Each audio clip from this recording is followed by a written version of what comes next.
I need to also give shout out to the South African guys because I've seen a lot of them come out and say that was wrong. A few. I've not seen. No, I've seen. Tyler was one of the artists. I know, One of I've them. seen- Sure, the influential figure. She She's said, an artist. Yeah, but She's going to do that.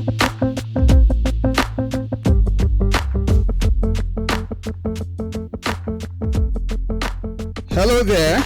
If you stumbled on this episode by design or by chance, you are in the right place. This is the Funtaqa Junction podcast. Real talk, the most diversified and fun podcast in the world. And I am your humble host, or one of the hosts of this great show, LA. And with me, I've got my erudite co-host, the one and only Resh. That's how What's we good, roll. bro? That's how we roll. Yeah, How you looking doing? good. I like the shades. What's popping? Nothing much. I'm Yeah. excited. Yeah. Can you imagine or guess why I'm excited today? Yeah. I'll tell you why, guys. I'll tell you why. Because today we've got a nice treat for you. At the junction. We've got a guest. And, guys, I tell you, it's not anyone else that you can imagine. This is going to be a bomb. I have got with us today on the show none other than a quintessential digital and content baddie. Yeah, you hear me right. A baddie. Beautiful and delectable Rukewe Ochuko, aka Black Roko, aka digital content baddie. How you doing, Ruki? Gracias. It's a pleasure to have you on the show today. Thank you for joining us. Thank you. Finally. Thank you for having me, right? Finally. Yeah, it's been a long time coming. I've been wanting to come here, but I don't know. LA did not invite me on time. Yeah, I mean, my bad. We're trying to prepare the scenes and set up the, the every so that can be ready to welcome your majesty and your highness. Well, it's a pleasure to have you on the show, finally. Resh. Thank you. Yeah, it's good to have you, Chico, Rukewe. I was going to ask you, how has the protest? How has it been? Did you go for the protest? Ah, my goodness. Okay, so I did not go for the protest, but you're one of those guys that is enjoying Nigerian money. So you are just at home. She was protesting online. Yeah, I was protesting online. I had work. I've been very busy this period, so I had work. But no, don't worry. I was protesting online, reposting, retweeting. So a lot of us were online actually. Yeah. So it's not like I was outside as well. Anyway, so I'm just we were digitally supporting the struggle. And the bustle. But I mean, let's get right into it, right?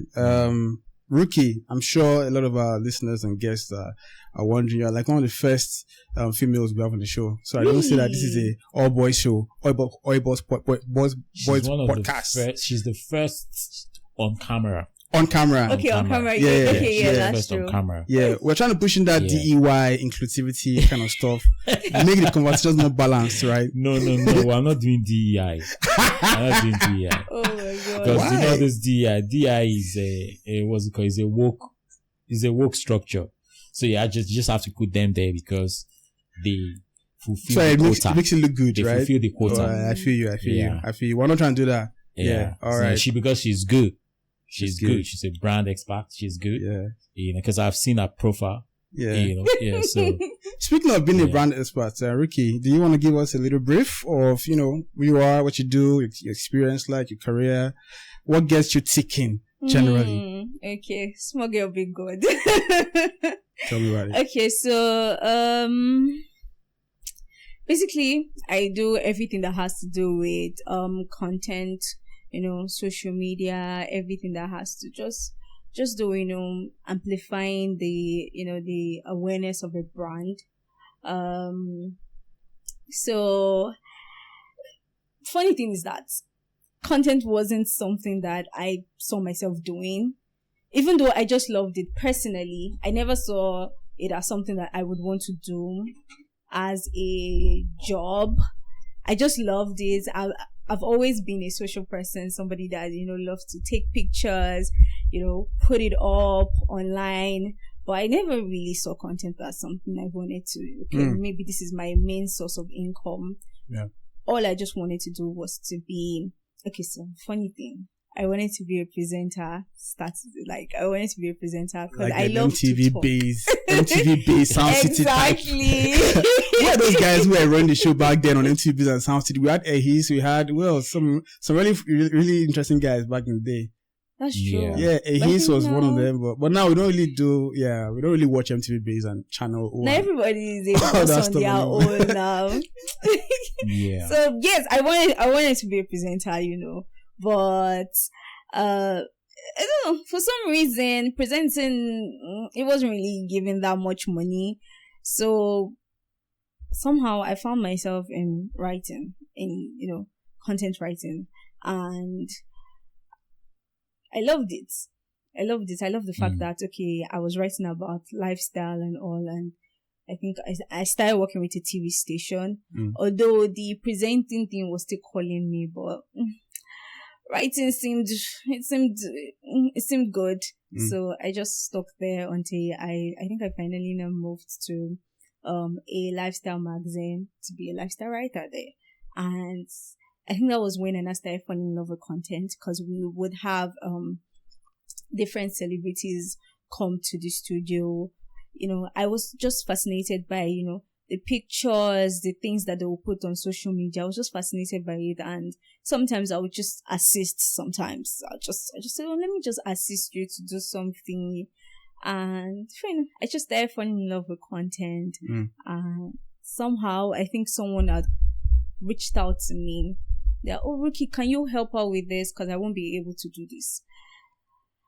At that point, I said, I'm not sure I can do this. She's like, no, just do it. You have that passion for it. And I did it for her. And it was for a particular celebrity. And apparently, the person loved the job. And from there, it just became content for me. The beginning of something beautiful. Yes. And I would say it's been an amazing journey so far. Stressful, but it's been an amazing journey. So just let me ask you, just on the back of that, right? How long have you been doing content and digital brand management? And what has been like the most challenging, or what is the most challenging aspect of your job, like on a day-to-day basis? Okay, so I started this whole content thing, that would be 2019 actually, during, I think, when COVID was coming. I think when COVID-19 came in 2020. Yes, 2020. So let me say I started like ending of 2019 ish. Going into 2020. To 2020. Okay. And I think it really blossomed in 2020 because we had something that the company I was working with at that time, we had something that we wanted to do online, and I had an idea. I sold the idea to our editor, and so said, okay, fine, let's do it. You be the one to, run the event and everything. And so I'll say since, let's just say 2019 or 2020. Let's say 2020. So since 2020 till now, I've been in content. So 4 to 5 years ish. Yes. Yeah, and that's what's like paying your bills. Like that's what's paying actual the money. Bills. It's not like small get big gold. It's like no, just bring in some moolah in the bank account and we good. Exactly, that's what is paying the bills. Just yes. I mean, so the challenges. Yes. So I think one of the most difficult thing is trying to sell your idea to clients. Because in as much as they say, oh, I know you're the content person, oh, do your thing, trust me, some people will tell you, I want it to be this way. Can it be this way? And then you have an idea and you're like, you've paid me to do content for you. You've paid me to do this for you. Trust me enough to deliver. And apart from that, I'm the content person. So I think the most challenging aspect is trying to just sell your idea, because you're not just going to say, oh, this is it, take, and some people will take it. They will not. They'll tell you, oh, I believe if we do this, this will be better. And in your mind, you're like, if you could do it, why did you do it yourself? Why did you employ me? So I think it's really difficult trying to sell your idea. and to an extent,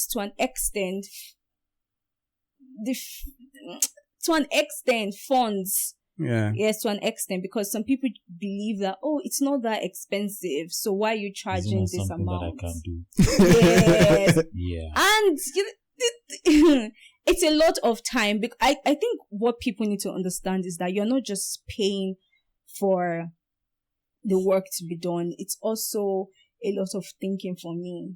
It's not just hands-on. Yeah. It's also a lot of thinking for me. The creative part of it. Yeah, and I think that's where because that's actually my profession as well. Okay. You know? And when you mentioned that it's a lot of stress on your mental, what's it called? Muscle that you have to stretch and all. And I know that sometimes can be very funny, but what I try to do is I tell them that it's your idea. I tell the client it's your idea. I'm just trying to help you expand it and all. So that in turn kind of gives me less stress. So in their mind they think it's the idea. They think it is their own idea. Yeah. You get, so I just kind of like do it like that. But I mean, I say that to say that it's a very especially when you have to expend a lot of thinking, a lot of developing the idea and all and everything. It actually is very, very stressful. And it doesn't really pay as much. They think that they are paying you. They can give you maybe 5 million, what have you, the business and all. They're not really paying you for what you're doing, because it takes a lot from you. You know? So, I mean, I give you credit, because I've seen some of your work. Yeah. And I mean, how about them clients that want to build like aeroplane, but they give like keke budget? Those are like the most interesting guys. Like, they need to build an aeroplane, but the budget they're giving is like keke mara budget, and they want to perform magic. And funny enough, they are the one that stress you the most. Yes, they stress you the most. Yeah. These guys are crazy. I actually had one call me. I mean, I think it was 2 weeks ago. He called me. His phone wasn't going through, and now rang him back. And he said, I saw some of your work. Like, I saw it in someone. And then the person gave me a number, and then he started talking. And I knew, like, this one. Once they start talking, you go, don't know, say this one. And I just told him, can you do it? Cross the road. Yeah, I just said, can you just do a brief and send to me, so I know exactly what you want to do. And then we can now send you the costing and all. Call me again. That's call you again. Guys, those are what they call time wasters. All the vendors, not vendors, small business owners out there know these guys like time wasters. They call you and they get you all hyped up with all these grand ideas. When now it's time to invoice, you just see I'll get back to you. And they've taken like 2 hours of your time. All right, let's get into it. So the other question I'm asking, obviously I follow you on social media, right? You want to tell the guys what your handles are? Your IG handles, TikTok handles? Oh, okay. So they can follow you. It is at black, that's BLAQ _ ROKO. Black Roko. Black Roko. Everywhere. Black Roko. So I follow Except you. Black LinkedIn, Roko. ROKO, you said. Yes. Black Roko. Yes. That's the Q, not CK. Yeah. It's the Q. Yes. Yeah. No. Except LinkedIn though, because LinkedIn, LinkedIn is for keeping it professional. Exactly. Yes, so and that's taking me to where I wanted to go Ochuko. to. So you're professional on LinkedIn. But when I see you on TikTok and Snapchat, right, it's giving, body vibes, right? So I want to ask you, like, do you consider yourself as a content body? Or strictly professional content babe? Like, I don't do the work. I'm not trying to be like some influencer type ish body. Well, I think I'm both. Okay. I think I'm both, but I would say more of a, let's say, content body more. Oh, really? Because even everybody that has worked with me will always tell you the same thing. Ruki is a bubbly person. Okay. Ruki is the person that will find fun in everything. So even my LinkedIn is not so professional like that, because that's not me. I'm not the type to wear shirt and skirts and, be all prim and proper. That's not me. So I'll say, but when it comes to work, I will work professionally with you. Give you, this is it, stick to it. But it's my personality. So you definitely feel the fun vibes with me. But so I would say the two, but more of a content-free, spirited person. More. So, do you have ambitions to be an influencer anytime soon? If the opportunity arises. Well, if, the money is going to be good, who am I to say but no? I think that's part of the job description. I mean, Abby? I think that's part of the job description. Are you not partly an influencer as well? Or you are not except of course if that's what you want to do fully, as in full time. But it's inside. I feel like there's a difference between content and influencing though. Yes. Like content can be more back end. Like you're making things work on the back, but you're not like at the forefront of promoting everything brands. Is actually in the brand management. Yeah, sure. Yes. Yeah, sure. I don't consider myself an influencer, and I don't really want to be an influencer per se. You don't want to vie into that? No, I just want to be more like a UGC, a user generated creator. Okay. So, an influencer, no matter what, you have to give good reviews. Yeah. Because you're influencing people to buy that brand. So you have to give good reviews, even if it's terrible. Yeah. But if you are just somebody that will create content, you just want to be, a UGC creator. Yeah. You're going to use the product and you're going to give your feedback. Exactly. Honest feedback. So that's the kind of content person I am. That's if you do want to work with me based on you want me to sell your brand. Yeah. Personally, just me using my normal day-to-day life to sell your brand. That's what so influencing is not really, influencing is more like, people showing their lifestyle. Influencing is somebody telling you, a day in my life, so I wake up in the morning, brush my teeth. That's influencing because you're showing a lifestyle. So you see a lot of influencers, they're very out there. Yes. But me, I'm more of a back-end person, content person. Yeah. So I'd rather just create content for you, for your brand, to make your brand look good. If you want me to sell it, I'm going to give my honest review. If it's not good enough, I'll tell you it's not good enough. I can't, So that's just it for me. So I don't really influencing. Okay. And it's also time consuming. And you have to live up to the hype. Like you're constantly under pressure to do something that makes people have to talk about you again. Because if they're not talking about you, like your market value drops. Exactly. So you have to be controversial. And that's why I asked you a question earlier about whether you consider yourself as a baddie or not. Because influencers have to be baddies, right? They have to do something crazy. Maybe get hooked up in some love triangle with some popular person, or just like what I heard recently. So Caramel Plug is in the news now because some lady called her out that she paid for accommodation in Canada for like 3 days. And she spent $1,600, and Caramel Plug was supposed to refund that money, and she didn't refund it. Instead, what she did was form vex with her, and then because they were fighting, she cut off communication. And the girl came up later like, "Madam, whether I'm fighting or not, you pay my money." And like that's been like what's been trending all morning now. And I feel like they have to do things like that because so that they stay constantly in the news and people keep hearing their names. If not, your market value as an influencer drops. But at what cost, right? Because again, for someone like me that I have like shame, if someone is dragging me because of money, that I'm owing money, I feel that'll be disrupting my own reputation. But baddies don't care. Like for baddies, all publicity is good publicity. Is that something like you personally feel like, whether they're dragging me for something bad or not, or whether I've done something good, as long as I'm being talked about, I'm meeting my own quota and I'm good. Do you feel like that's how you go roll? Well, I think, first off, people have turned this whole baddie thing into somebody that is the way they changed Slay Queen.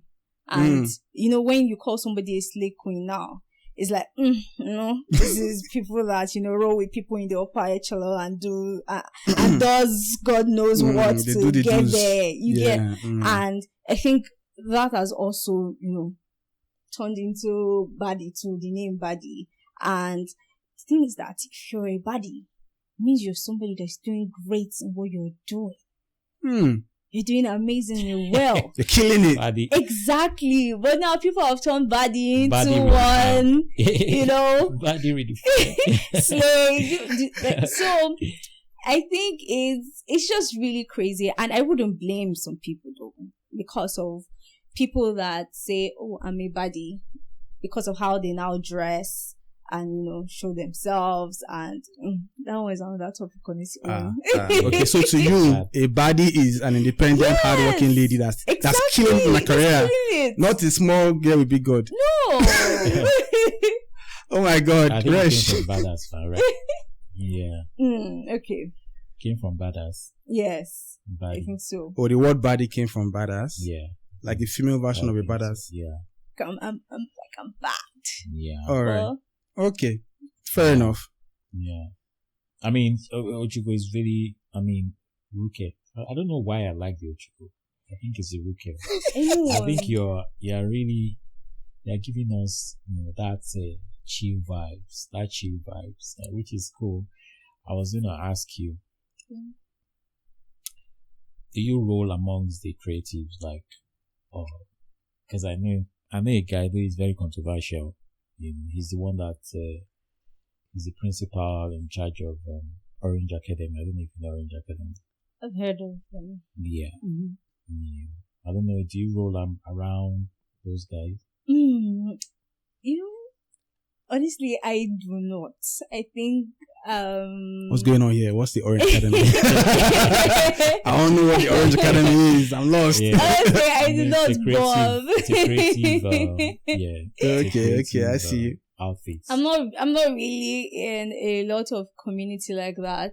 Yeah. Although I do I'm not familiar with a lot of them. Like, I don't have personal relationship with a whole lot of creators. Yeah. Just on social media, maybe, you know, comment section, just all, but I'm not really familiar personally with a lot of them. I think, I'm not really part of the whole content creator community. I just do my thing, do my work. One man mopo. Exactly. Just like me. Just like me.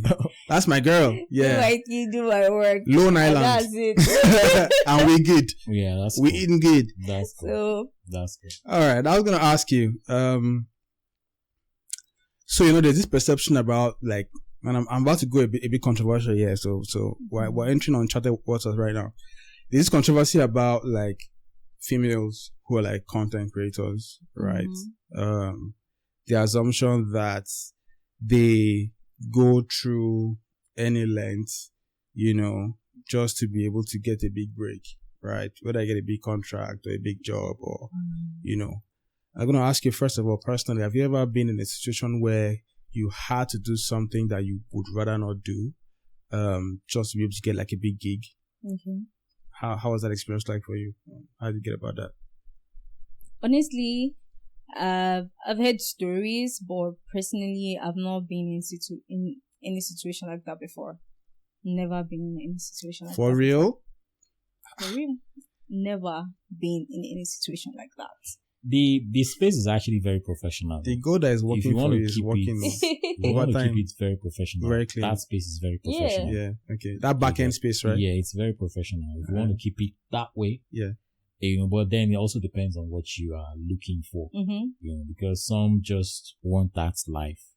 You know, they want the ambition is they want to be up very, there. you know, so they would kind of like do anything to get there. You know, and there's a lot of stuff that happen in the back end. Yeah. There's a lot of stuff that happen in the back end. You know, it can actually take you out of your range, and then you will not be the one to determine. Okay. I mean, that's why I kind of ask you if you know anything about that. The school that I spoke about. Orange. What do you know about the Orange Academy, Resh? Is there something we should know? Their principal is gay. The principal is gay. You know, he's not even in Nigeria. Okay. He's has a very controversial issue. Oh, I know Orange Academy. That Kenny Badmus. Yeah. Okay. Okay. I know the Orange Academy. Yeah. Yeah, but what does that have to do with anything though? Yeah, but I mean, I'm saying if you're in the creative, you will not enter academic. Okay.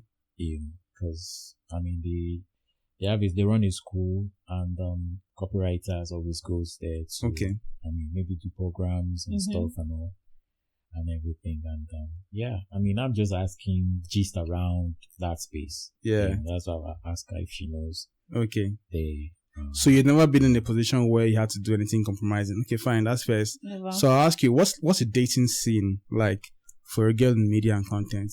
Because what I hear is that there are a lot of crazy. That creative space is just so weird and like crazy, like crazy guys in that space. Like, how do you go about dating? Have you had any like crazy experiences? Like, trying to personally do not date. Disclaimer. But you know, date creators, female creators, but. Do not date. Hold on here. We should date female content creators, but we should not date male content creators. What do you mean?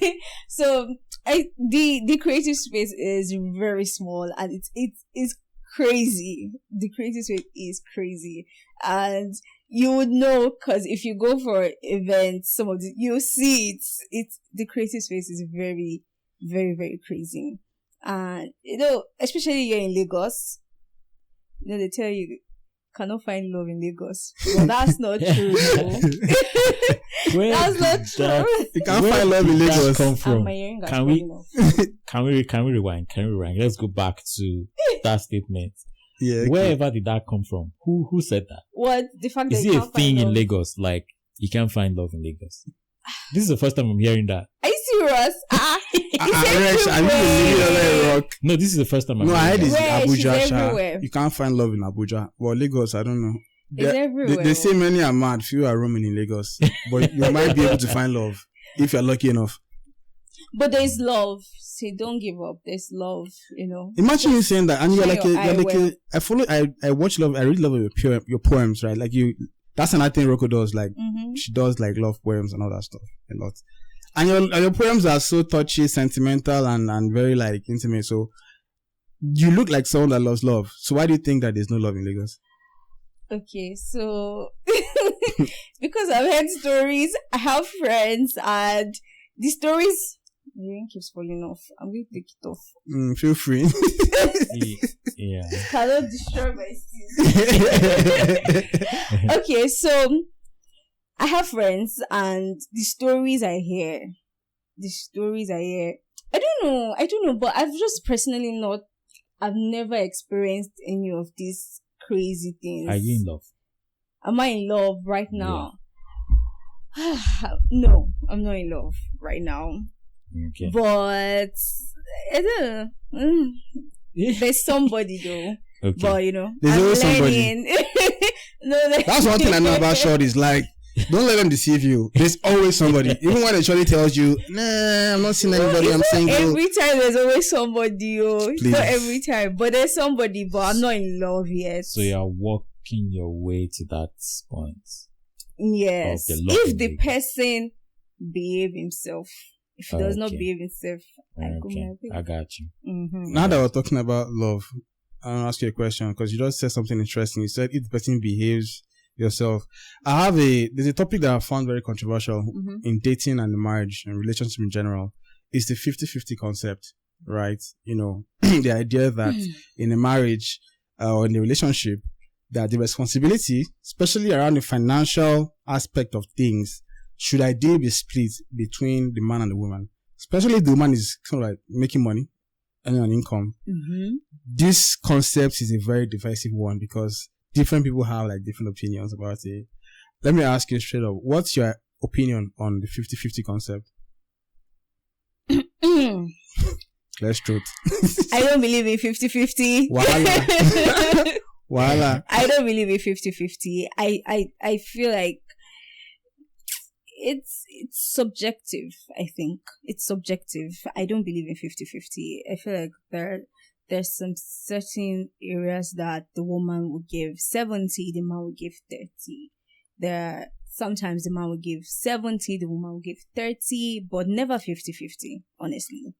And that's because there are certain things that are just natural. So you said there are some instances the woman will give 70, the man will give 50, 30. the man will give 30. Yeah. And there are some instances the man will give 70. 30, the woman will give, the man will give 30 and the woman will give 70. And then the woman gives 70 and then the guy gives 30. Yes. Yeah, I don't know, maybe I'm confused. Okay, so can you tell me again? Okay, so let's say finances. Okay, you're talking in general terms now, not just finances. We're talking about finances. We're talking about finances. Okay, let's talk about finances. The man and the woman, they're both earning money, right? Okay, just the concept that, say for example, there's rent to be paid, there's school fees to be paid, or whatever bill to be paid, and the man is saying, "Shorty, I need you," or "Wifey, let's work on this together. Let's split the responsibilities." 50. So you bring your part, I bring my part, and then we make things, work. Is that a problem for you? Well, it's not a problem per se.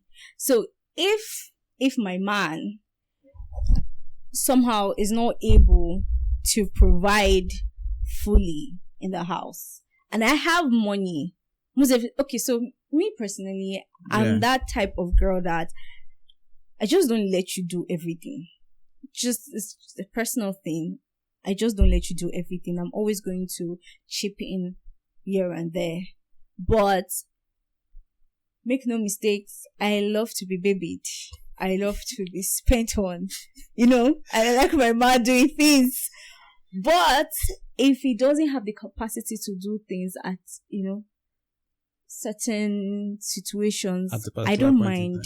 I don't mind putting in my money. Did you grow up in Lagos? Mind. Yes, I grew up in Lagos. Okay. I don't mind putting in my money. So I think that 50-50, I don't have a problem with it. But if 50-50 is the plan for everything, no, I don't agree with that. No. What does everything mean? Like, what other things fall into it? Okay, let's say every year that we need to pay house rent. Yes. 50-50. Why? That's what I was going to get to. Why? I think women who say they're fine with 50-50, they put a caveat that they don't say publicly. The caveat is 50-50 if you're using style to beg me to contribute. But the much you make it a obligation, that's where the problem is going to come in. Don't tell me I have to contribute every year for rent. Beg me, serenade me, baby, I don't have a lot. Can you just chip in? That is when they are ready to do 50-50. I think I consider myself somebody that pays attention to details. And I can tell when my man is probably down financially. And I'll just chip in. Sometimes you might not even know I was the one that did it. Because I feel like it's an ego thing for a lot of men that see themselves as providers. Okay. I think it's an ego thing. So I try as much as possible not to even sometimes make you know it was me, or sometimes know the particular amount I spent on that thing. Okay. I just like, it's cheap. Yeah. But I know that it was big, but no, it's not really expensive. Okay, so you don't like the man that gives the Andrew Tate vibes, he has to be the one providing, I know. Yeah, that's cool. And I like where you're coming from, really. Yeah, you're coming from a very reasonable standpoint, but we see a lot of, the way social media is now. Social media is just changing people's lives for the worse, though, not not for the better. Yeah, because they think whatever they hear or whatever they see on social media has to be the standard. And the people that are saying these things, the people that are giving these ideas and all, most of the time their life is horrible. Yeah.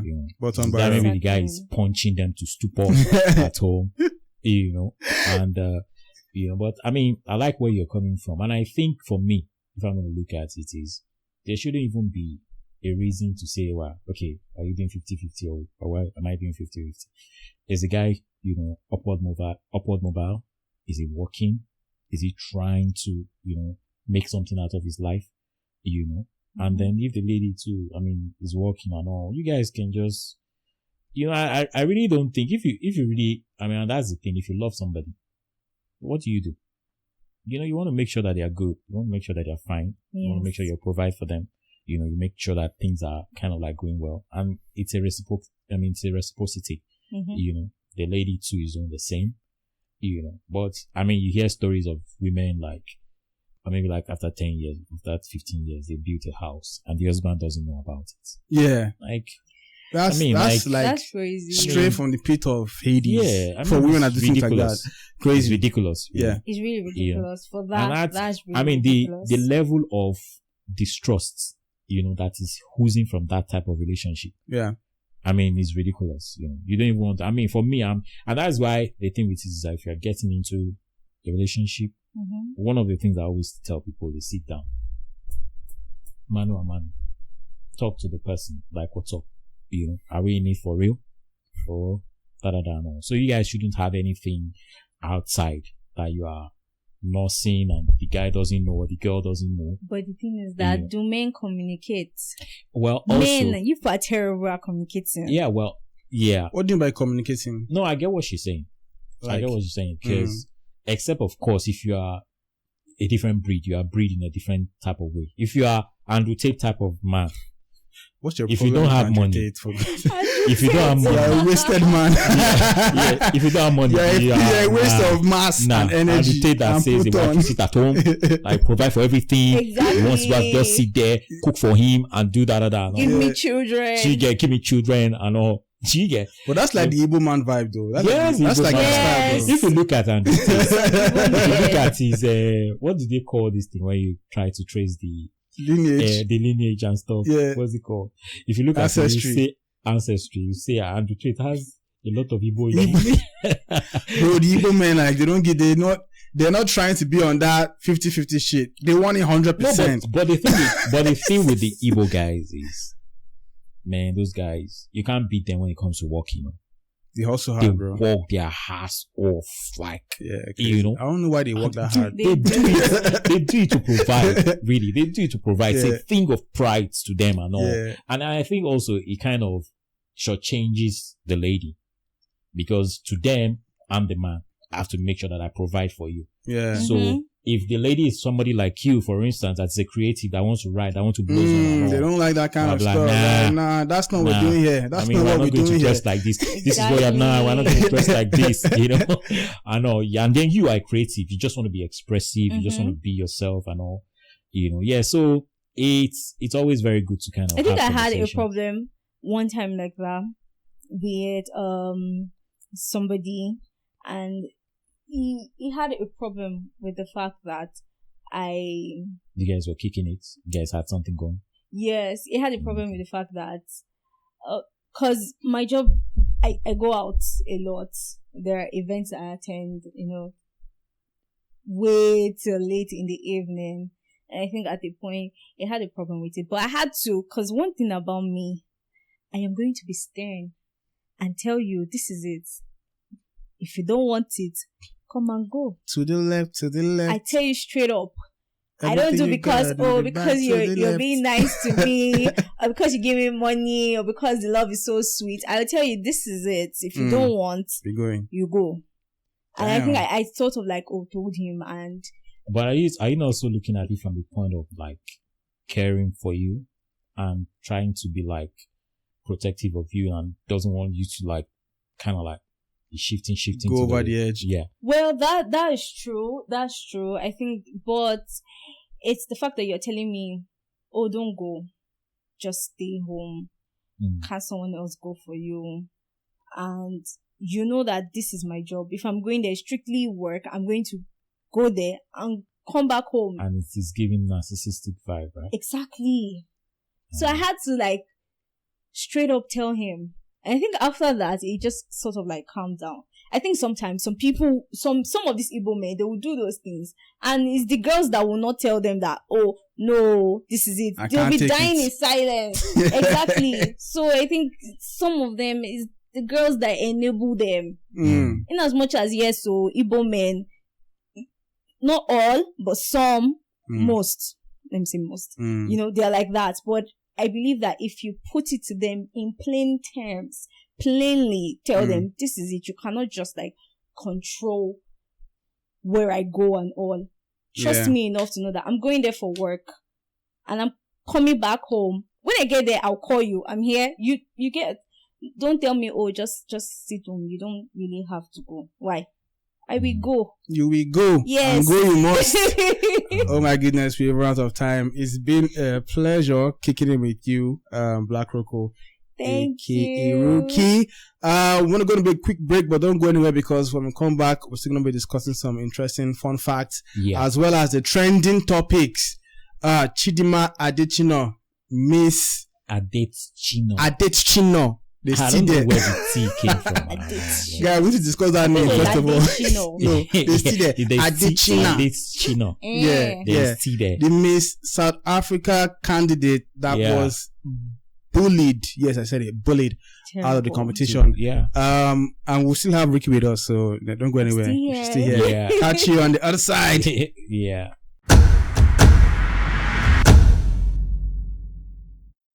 And we are back. Thank you for sticking with us. We're still at the Funtaqa Junction podcast. Real talk. Yeah. The most diversified and fun podcast in the Kicking world. it with the brand experts. The Ruki. brand Body body. creative expert. The brand and content body. Ruki. It's so good to Yeah. have you on the show, to be honest. Yes. Guys, if you like what we're doing here, like, subscribe, share on YouTube, on Spotify. We're on TikTok. At We're Funtaqa on Junction. Twitter, X, everywhere. Everywhere. At Funtaqa Junction. Can you see like Ruki is kind of giving us chill vibes. Yeah. Even before, if it's me and you, go down they move I chairs. don't throw you bottles. I don't throw you one or two bottles by now. Chairs, you know. You see your voice just comes. Seriously. Your voice can't get bedroom vibes to answer because shorty day studio. And I think that's the whole essence of the balance. You see, God don't see us. God don't see us. Say, you this man. My head no go. Now go just killing herself. Yeah, let me give you this. Okay, peace be still. Yeah, let me give you this. This softies. You know. Something soft. Yeah. I'm having fun. Yeah. Let's get right into it. We're going to start off with some very interesting fun facts. Yeah. It's a new one we're introducing on the show, just to keep you guys entertained.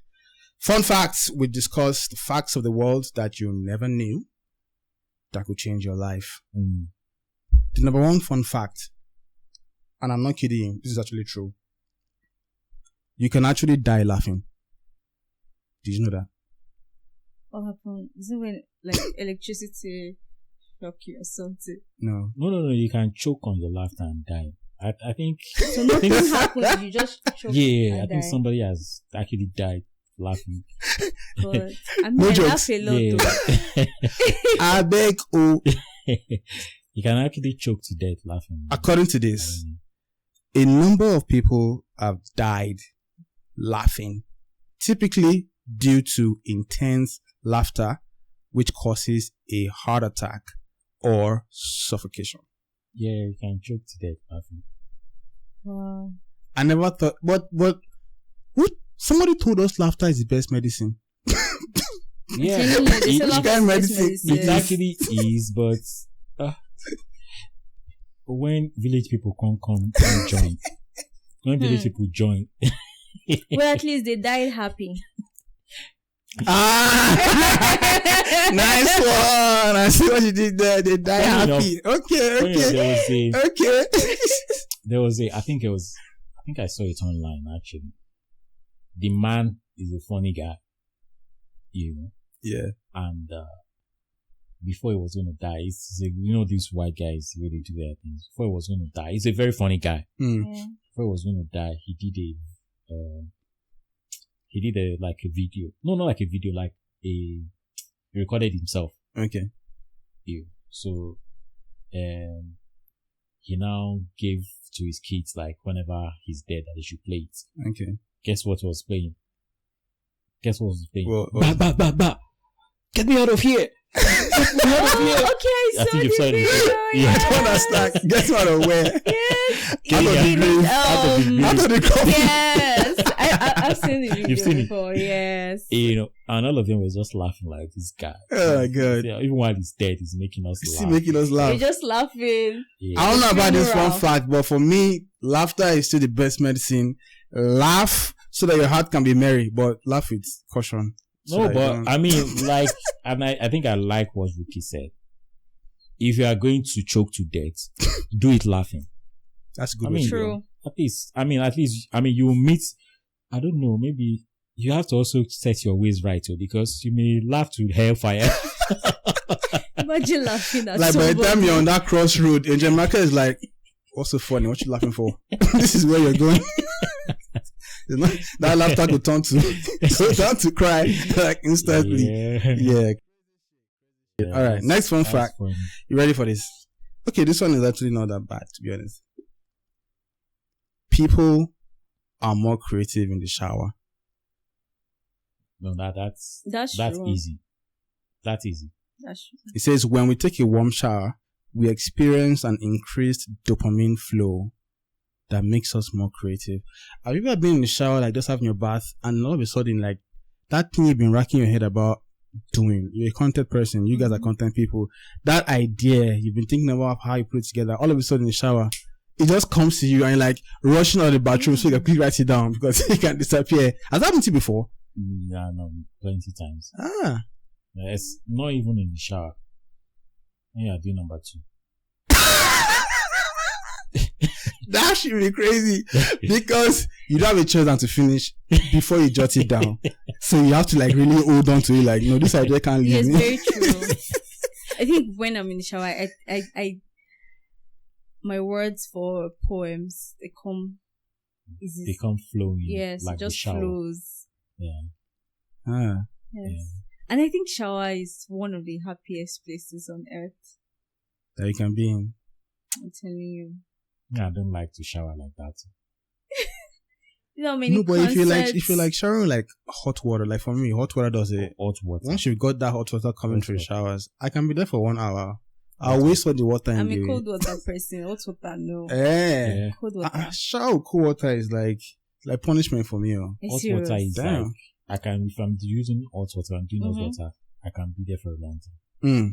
Facts. I'm a cold water person. As in, all your problems will just go away. You just be chilling and then the water is just hitting you, like the heat and Yeah. everything is just embracing you like a nice sugar mommy. Just Yeah. feeling very cozy. Yeah. Crazy. Yeah. Okay. Anyways, that means you guys should spend more time in the shower. Yes. Especially for the creatives. Yeah. Good ideas could come. You never know. Final fun fact. This one, when I saw it, I was like, nah. I actually went online to do further research because I didn't believe that shit. But it turns out it was true. 1 in 18 people have a third nipple. 1 in 18 people. Yeah. Third nipple. Yeah. Where is this? Where is this situated? Where is the third nipple? Under your armpit? Oh, you're close. Apparently, this is known as polythelia. The third nipple is caused by a mutation in inactive genes. So usually it's like just right under your armpit, like you said. 1 in 18 Sometimes. people. Yeah, if I did the math, that's like what? That's why I was like, That's a lot now. that's like, wait, thought if I you've do that seen it 1 before. in 18, bro, that's like, I don't that's like think so. 5% of the world. I don't think so. Well, Is that data right? a lot of Bro, it's people don't online. talk It's like, about it. it's like certified. So what? Some people even have more than 3, So like the- 8. Okay, Yeah. so the question is, after that is discovered, okay, maybe when they give birth to them and they realize that, okay, this is the situation, Yeah. do they operate on them? No. They leave it that way. Really? So okay, I'm so sure some people don't cut off theirs. I mean, so the research that I did says that some people mistake the third nipple for a mole. You know how a mole is like that extra growth that just there, yeah. and then you think Yeah. I'll just go cut it off, but it's not really a mole.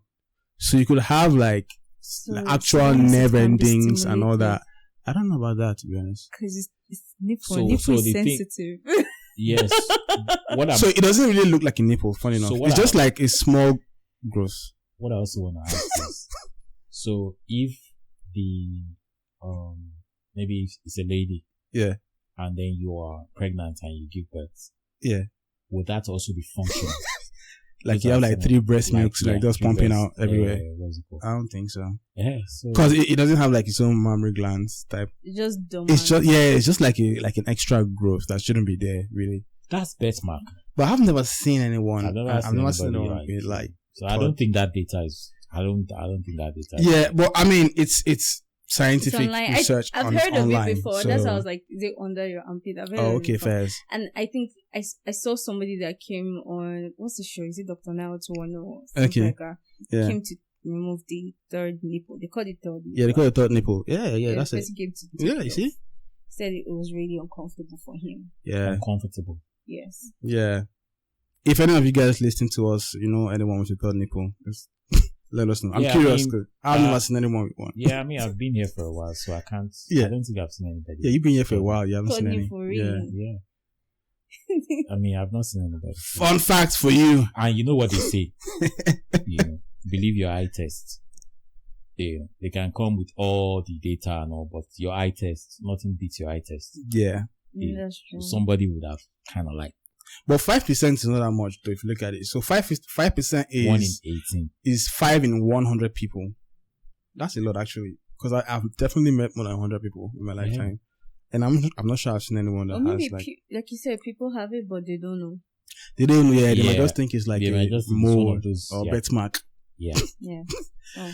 Anyways, moving on to the final topic of today, the trending Miss Chidimma Adetshina. I like the way everybody always puts the emphasis on that Adetshina. Because there's T there.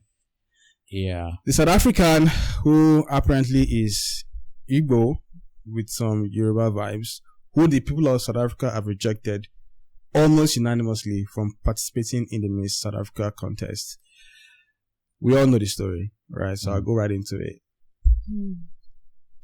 Do we think that South Africans who have raised this issue and have literally bullied her out of the contest have a right or have genuine reasons to have done what they've done? Knowing fully well that, let's say that there are some reason to believe that the mother is an illegal immigrant or committed whatever fraud they say she did. She herself was born in South Africa, lived her entire life in South Africa. Shouldn't that count for something regarding her being a South African and South African enough to contest? What's your guys' thoughts on this one? It should. I mean, if you were born somewhere, it's in the constitution. You're automatically a citizen. That's why we have lots of Nigerians that travel abroad to give birth. Yeah. Because they want their child to have dual citizenship. But is that active in South Africa though? Is that like because we always assume that that's how it is everywhere. But in South Africa, is that it is? If you're born there, you become a citizen automatically.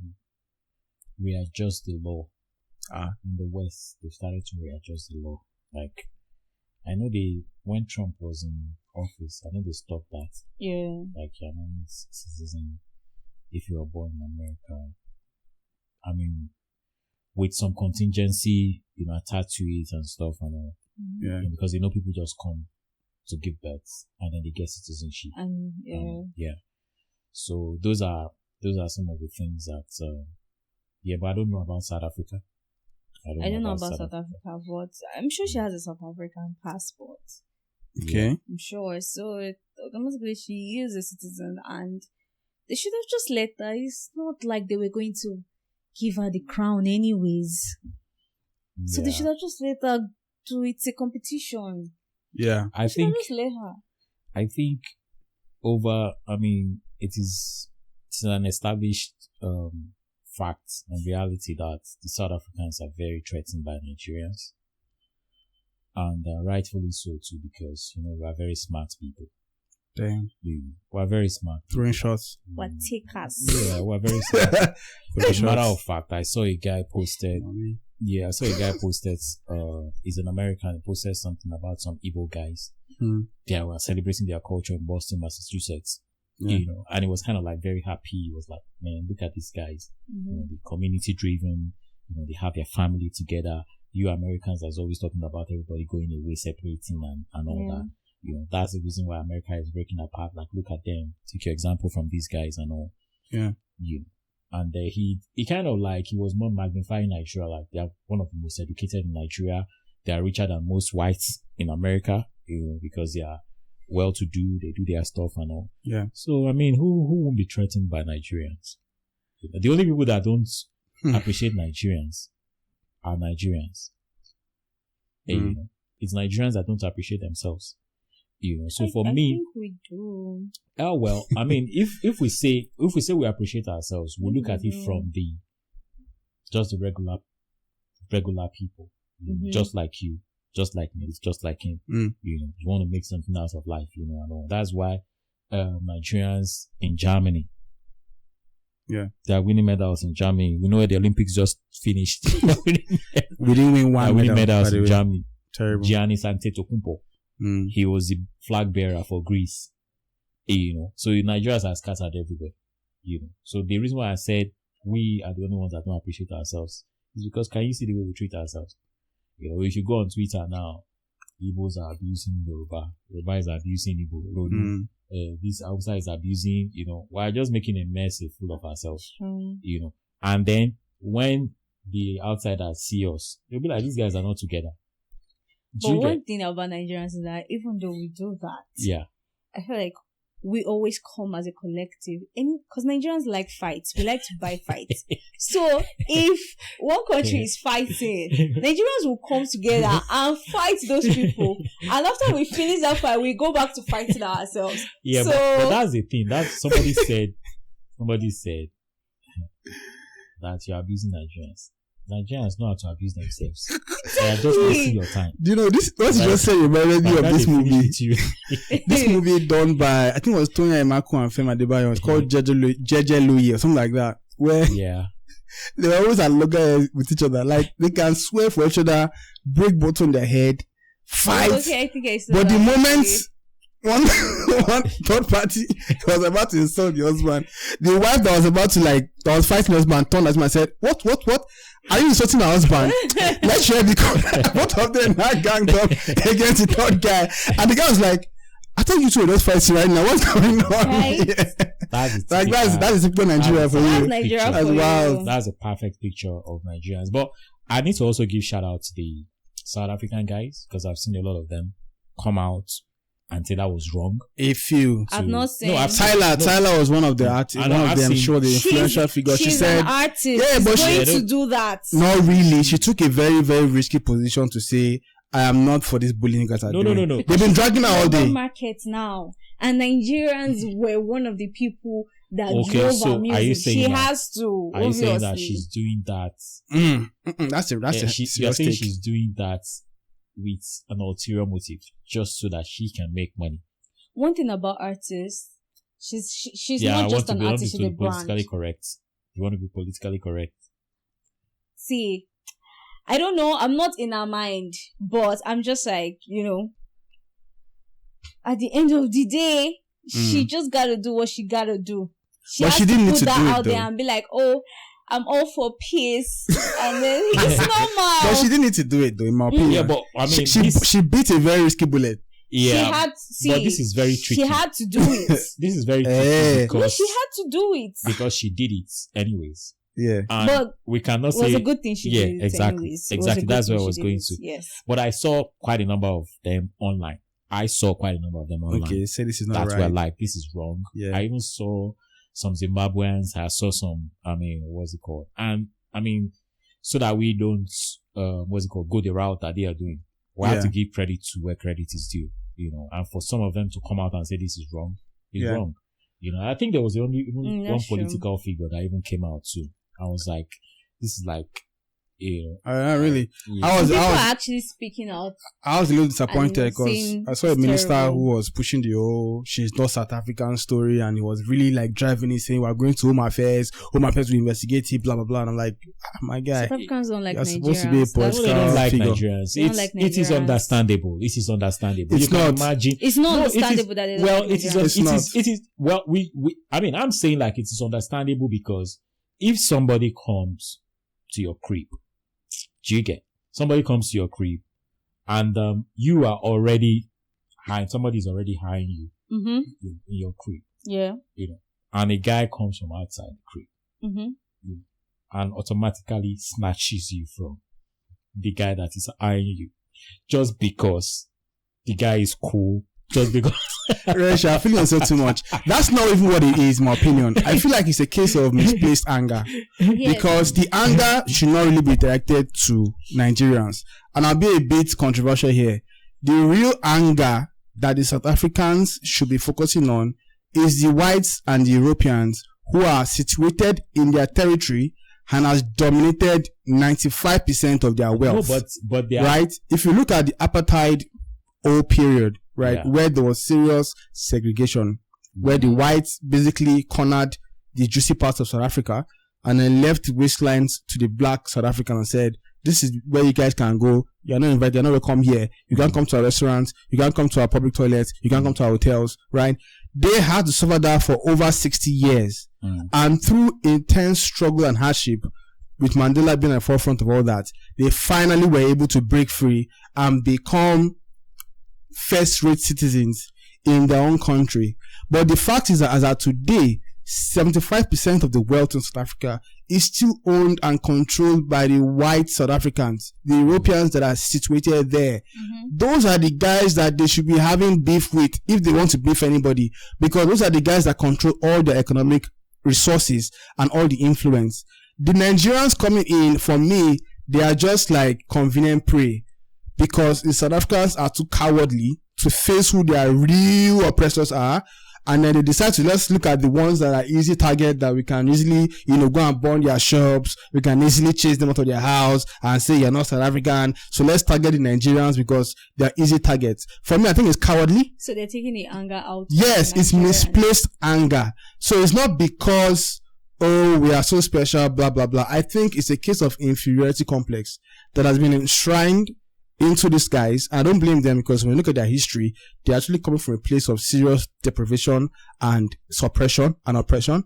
And now that it seems like they've been given a taste of freedom, because since Mandela's days, they've allowed other black guys to become president, right? We've had Jacob Zuma, now it is Cyril Ramaphosa. They have black South Africans who have been allowed, to run. So now it seems like they have some control, but they don't really have control, because the real control is in the finances, the money, and the money is in the white guy's hands. So they are frustrated. But instead of, just like how in Nigeria, instead of us to channel our frustration to our politicians who are causing the problem, we rather turn around and face the Igbo man, and face Yoruba man, and face the Hausa man, and disturb him. That's what they're doing. Exactly. That's what I was coming to. That is, that's typical of, blacks. And we can't also remove the fact that Nigerians are threats to South Africans. When it comes to business. Don't hate the player, hate the game. Yeah, we have.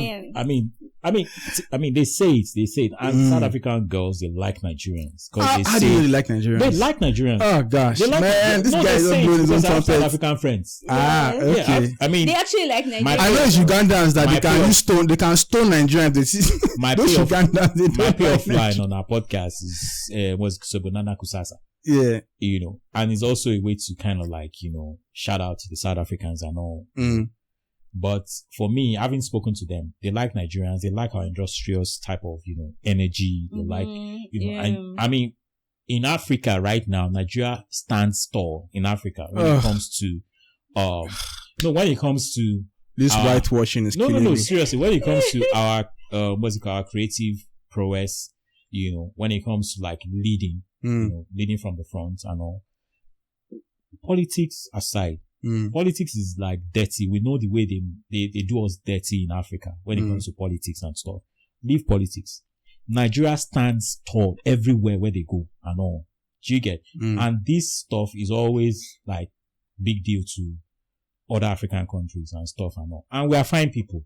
We have everything together. Yeah. Now we try. No, for me, the thing now is that Africans, we need to kind of channel our energy the right way. Like you said, we need to channel our energy the right way. What is the real problem? Governance.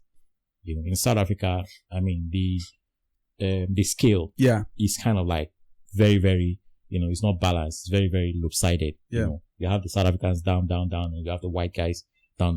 They've structured it in that way, you know. So it would take South Africans to kind of like come out and say, we really want. So are you saying their anger is justified? No, it's not just. I'm not saying it's justified. What I'm saying is, for us, also, why?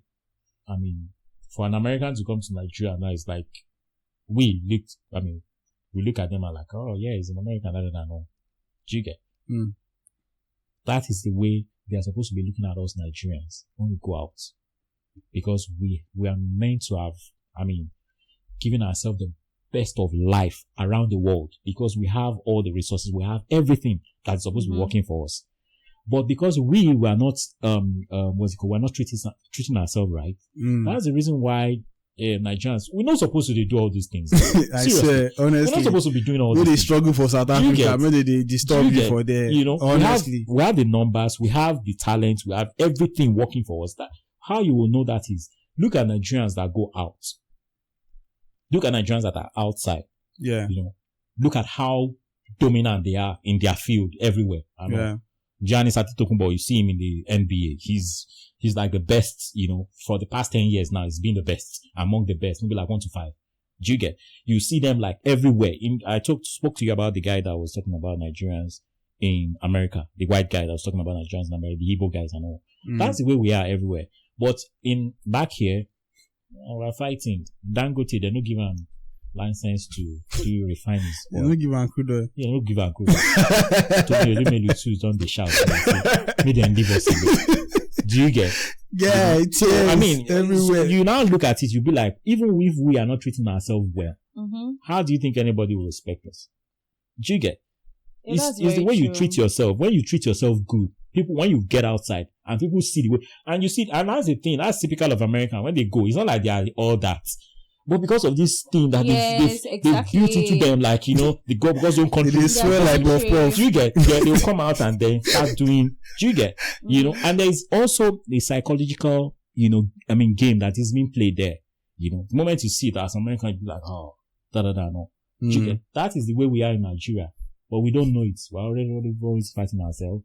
You know, talk about Igbo, talk about Hausa, talk about, you know, like it's crazy. If you even go on Twitter and see the whole pageant, the Miss South Africa pageant thing, you see some people that will now go under the tweet and say, oh, now that we are done with this, why is, so Miss Nigeria, I think they said, oh, why is an Igbo person representing Ondo states. Osun State. And they said, did you have to do this under this tweet? Yeah. You just have to open your yash and disgrace us.